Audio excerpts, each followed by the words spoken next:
देखो, early political association की अगर बात की जाए तो सबसे पहले है कि इंडिया में पॉलिटिकल एसोसिएशन बनाने का रिक्वायरमेंट क्यों हुआ। क्योंकि ब्रिटिशर्स जो है नए नए तरीके की पॉलिसी तो लाती थी, लेकिन उन पॉलिसी का फ़ायदा इंडियन को बिल्कुल नहीं मिलता था। और लोगों से हमेशा ये वादे किए जाते थे कि हाँ भाई, आपके बेनिफिशरीज़ के लिए हम नए नए रूल्स ला रहे हैं, आपके लिए अच्छा इन्वायरमेंटल कंडीशन दे रहे हैं, अच्छा बिजनेस क्राइटेरिया दे रहे हैं, जॉब अपॉर्चुनिटीज़ प्रोवाइड कर रहे हैं, मॉडर्न एजुकेशन आपको प्रोवाइड कर रहे हैं। बट रियलिटी में इंडियन को किसी भी तरीके का सपोर्ट ब्रिटिशर्स के ज़रिए नहीं मिलता था, जिसकी वजह से इंडिया में जो भी उस समय पढ़े लिखे लोग थे, एजुकेटेड सेक्टर के जो लोग थे इंडियन, वो लोग सोचे कि भाई ऐसे तो काम चलेगा नहीं। अपने डिमांड अगर ब्रिटिश गवर्नमेंट के सामने रखना है तो सबसे पहले एक एसोसिएशन का रिक्वायरमेंट तो है। इसी उद्देश्य से सबसे पहला एसोसिएशन 1851 में सुरेंद्र नाथ बनर्जी के जरिए बनाया गया, जिसका नाम था ब्रिटिश इंडियन एसोसिएशन। ठीक है। फिर फाइनली बॉम्बे एसोसिएशन और फिर मद्रास नेटिव एसोसिएशन 1852 में बनाया गया।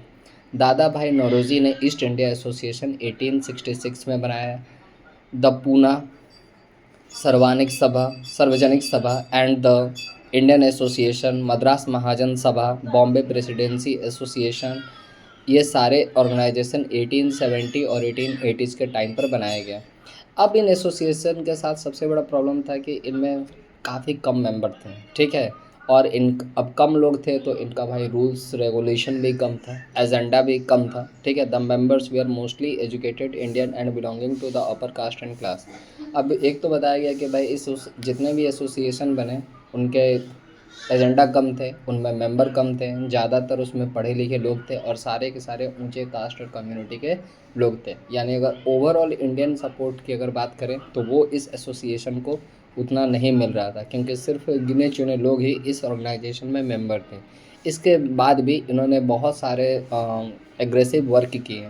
जैसे इन्होंने ब्रिटिश गवर्नमेंट को बहुत सारे पेटिशन भेजे, जिसमें वो कुछ डिमांड रखे थे कि इंडियन के फेवर में ये सारे रूल्स लाया जाए। सबसे पहला रूल था कि इंडिया में किसानों वगैरह से जो भी टैक्स वगैरह कलेक्ट किया जा रहा है, हाई टैक्स कलेक्शन, इनको कम कर दिया जाए। ठीक है। डिस्क्रिमिनेटरी प्रैक्टिस को बंद कर दिया जाए, एक अच्छे एडमिनिस्ट्रेटिव सिस्टम को सेटअप किया जाए जिसमें इंडियन को पार्टिसिपेट करने का मौका मिले। ठीक है।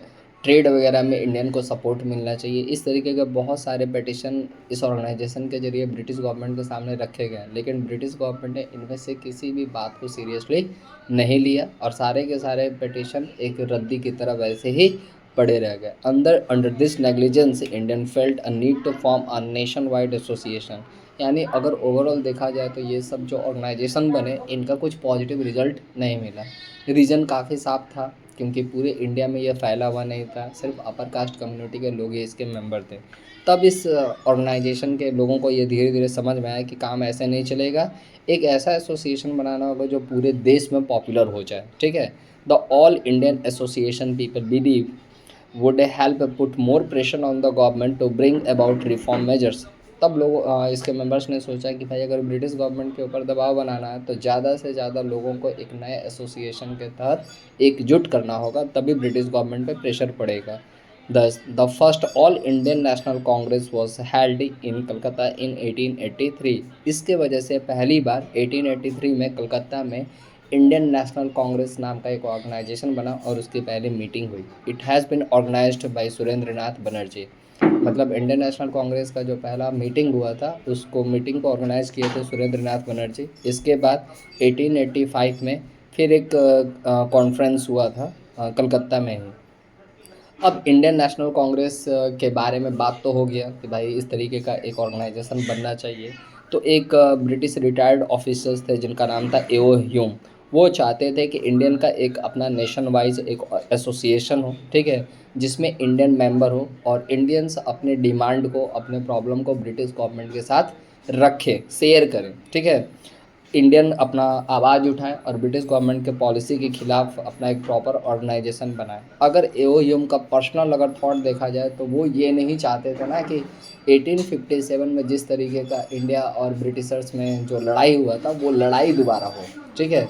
वो दोबारा किसी भी तरीके का लड़ाई नहीं चाहते थे, इसलिए उन्होंने सोचा कि चलो एक ऐसा ऑर्गेनाइजेशन बना देते हैं जिसमें इंडियंस का बात ब्रिटिश गवर्नमेंट सुने और उनके प्रॉब्लम को सॉर्ट आउट करें। अगर प्रॉब्लम को सॉर्ट आउट किया जाने लगेगा तो फिर इंडियन प्रोटेस्ट नहीं करेंगे, लड़ाई झगड़ा नहीं करेंगे। इसी मेंटलिटी के हिसाब से वो चाहते थे कि इंडियन नेशनल कांग्रेस सेटअप हो जाए। फाइनली क्या हुआ कि गोकुल दास तेजपाल संस्कृत कॉलेज में 28 से 30 दिसंबर 1885 में मीटिंग हुआ। It was held under the presidency of W.C. Banerjee and attended by the 72 delegates from all over the India. इस मीटिंग में जो प्रेसिडेंट थे उसका नाम था W.C. बनर्जी, इंडियन थे। इसके अलावा 72 मेंबर्स और थे इस मीटिंग में, जो देश के अलग अलग कोने से आए थे।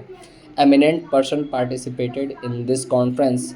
अब इनमें बहुत सारे इंडिया में उस समय के जो फेमस लोग थे, जो देश के हर हिस्से से बिलोंग करते थे, उन सारे लोगों ने पार्टिसिपेट किया। जैसे वोमेश चंद्र Banerjee, Dadabhai Naoroji, Firoz Shah Mehta, Badruddin Tyab, S Subramaniam Iyer, Dinshaw Wacha, Kashinath Trimbak Telang, P Ananda Charlu, Gopal Ganesh Agarkar, M Veer Ghavleskar, G Subramaniam Iyer, N G Chandavarkar and Ramanujam Saiyari. ये सारे के सारे मेंबर्स जो थे इंडियन नेशनल कांग्रेस में पहली बार एक जगह इकट्ठे हुए। Consequently Congress held annual session in different part of the country. और तब से हर साल दे कम से कम एक बार देश के किसी न किसी हिस्से में इंडियन नेशनल कांग्रेस अपने आज़ादी को लेकर या देश के लोगों के कंडीशन को इम्प्रूव करने के ऊपर एक प्रॉपर मीटिंग किया करता था। Initially many British were also invested in the activities of the Congress. शुरुआत में बहुत सारे ब्रिटिशर्स जो कि रिटायर्ड थे, ठीक है, उन लोगों ने इंडियन नेशनल कांग्रेस में पार्टिसिपेट किया, इंटरेस्टेड भी हुए। The main aim of the Indian Congress during it from the year to bring together leader from all part of the country। अगर ओवरऑल देखा जाए तो मेन मोटिव जो था इंडियन नेशनल कांग्रेस का, वो सबसे बड़ा तो ये था कि एक ऐसा पॉलिटिकल ऑर्गेनाइजेशन बने जो पूरे देश में रहे। और वो ऑर्गेनाइजेशन फेमस तभी होगा जब देश के हर हिस्से से लोग इसमें पार्टिसिपेट करेंगे। और हर हिस्से के लोग पार्टिसिपेट तब करेंगे जब देश के हर कोने का कोई एक नेता हो, ठीक है, जो एक बड़े एरिया को लीड करता हो। उन सारे लोगों को मेंबर बनाया जाए, क्योंकि ऑर्गेनाइजेशन जितना बड़ा होगा उतना ही ज़्यादा प्रेशर बनाना आसान होगा, ठीक है। और ओवरऑल अपने कंट्री को फ्रीडम दिलाना ही फाइनली मोटिव था। तो यही अर्ली पॉलिटिकल एसोसिएशन जो था हमारे इंडियंस के ज़रिए सेटअप किया गया था। लो इसको पढ़ो।